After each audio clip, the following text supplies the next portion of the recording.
નમસ્કાર મિત્રો, વિડીયોમાં તમારું સ્વાગત છે। સૌથી મોટા સમાચાર વાયરલ થઈ રહ્યા છે મિત્રો। ચૈતર વસાવા જેલમાં હોવાથી અત્યારે સોશિયલ મીડિયામાં બૂમો પડી રહી છે મિત્રો। વાત કરી લઈએ વર્ષાબેન વસાવા 20 તારીખે આવવાના હતા, એવા પણ સમાચાર વાયરલ થઈ રહ્યા છે મિત્રો। હજુ સુધી કંઈ નક્કી જાણવા મળ્યું નથી મિત્રો। તો અત્યારે તો વાત ચાલી રહી છે, આદિવાસી સપોર્ટ કરી રહ્યા છે 100%। ચૈતરભાઈ વસાવા જીતી જશે મિત્રો। 100%ની વાત ના કરીએ મિત્રો, 1000% જીતી શકે છે, કારણ કે સોશિયલ મીડિયામાં વિડીયો વાયરલ થઈ રહ્યા છે અને બધા જ આદિવાસીઓ સંમેલનની અંદર ચૈતર વસાવાની બૂમો પડવા લાગી હતી। તેથી જ વિડીયો સોશિયલ મીડિયામાં વાયરલ થઈ રહ્યા છે મિત્રો।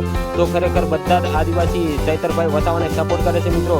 ખરેખર વિડીયોના માધ્યમથી લાગે છે કે મનસુખ વસાવાનું પત્તું કપાઈ જશે મિત્રો 100%, કારણ કે આદિવાસી બધું જ અત્યારે ચૈતર વસાવાને સપોર્ટ કર્યું છે। તો વાત કરવાની છીએ આપણે મનસુખ વસાવાની। તો મનસુખ વસાવા અત્યારે કોઈ વિડીયો ટ્રેન્ડિંગમાં ચાલતા નથી, ખાલી ખોટા ભાષણો કરે છે, એવા વિડીયો વાયરલ થઈ રહ્યા છે। ચૈતર વસાવા વિરુદ્ધ ભાષણો કરતા હોય છે, એવો વિડીયો વાયરલ થઈ રહ્યા છે।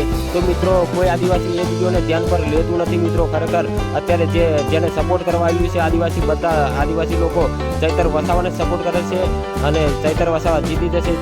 ચૈતર વસાવાની સોશિયલ મીડિયામાં બૂમો પડી છે મિત્રો। બધા આદિવાસી હોય એક થઈ ગયા છે મિત્રો।